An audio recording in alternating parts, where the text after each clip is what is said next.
Salut, bienvenue sur Amel Délices. Abonne-toi si ce n'est pas encore fait, car sur cette chaîne, tu trouveras des recettes et des astuces qui vont te simplifier la vie et le quotidien. Aujourd'hui, nous allons faire un yaourt à base de soja, deuxième version. Alors ici, nous avons 1 litre de lait de soja, 2 pots de yaourt de 125 grammes chacun, un pot d'au moins 1,5 litre ou 2 litres, un récipient dans lequel on va mélanger notre yaourt et des bocaux préférables en verre. Alors je vais mettre mon lait de soja dans mon récipient. Ensuite je vais y ajouter mon yaourt nature en petite quantité. Je vais aussi les bien remuer pour qu'il ne fasse pas des grumeaux et puis ce soit facile de pouvoir mélanger avec mon lait de soja. Alors je vais faire le même procédé pour les 2 boîtes de yaourt. Je remets un peu, casser les grumeaux. Ensuite je verse dans mon lait de soja. Alors, il est à noter ici que les deux ingrédients, que ce soit le lait de soja ou le yaourt, sont à température ambiante et que je n'ai rien fait chauffer.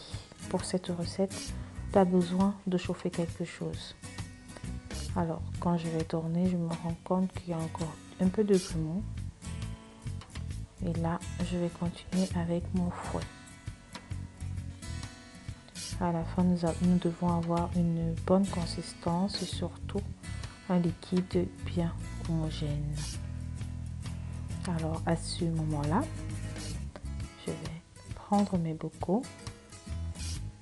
Je vais y verser mon lait de soja. Après, je me suis rendu compte que la quantité était supérieure, donc j'ai ajouté un 4e bocal de boîte de mayonnaise que j'ai recyclé. Le bocal est toujours en verre, évidemment. Alors, je vais prendre le dernier. Je vais remplir bien mes bocaux. Et voilà. Alors, pendant ce temps, je fais chauffer de l'eau dans une bouilloire que je vais verser dans mon récipient. L'eau ici a une température comprise entre 30 à 40 degrés. Vous voyez qu'en mettant même le doigt à l'intérieur, l'eau ne brûle pas. Donc pour ceux qui ont un thermomètre alimentaire, c'est bien, mais sinon, moi je ne lis pas, donc je vais essayer comme ça.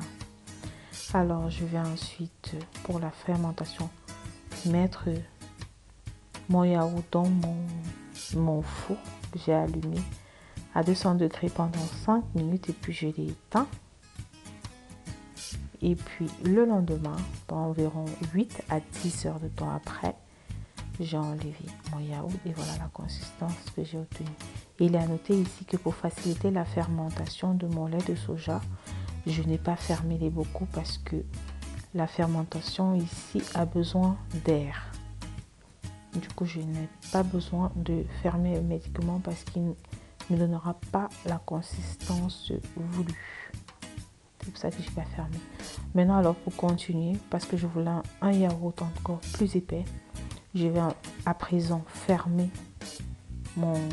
tous les bocaux. Et puis je vais les mettre au réfrigérateur pendant 4 heures de temps. Et 4 heures après, je les sors de mon réfrigérateur.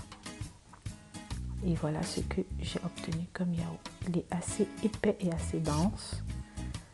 Et là, si je veux, je peux y ajouter du sucre, des arômes, n'importe quoi. Ou je peux aussi les prendre comme ça, nature. J'espère que la recette vous a plu.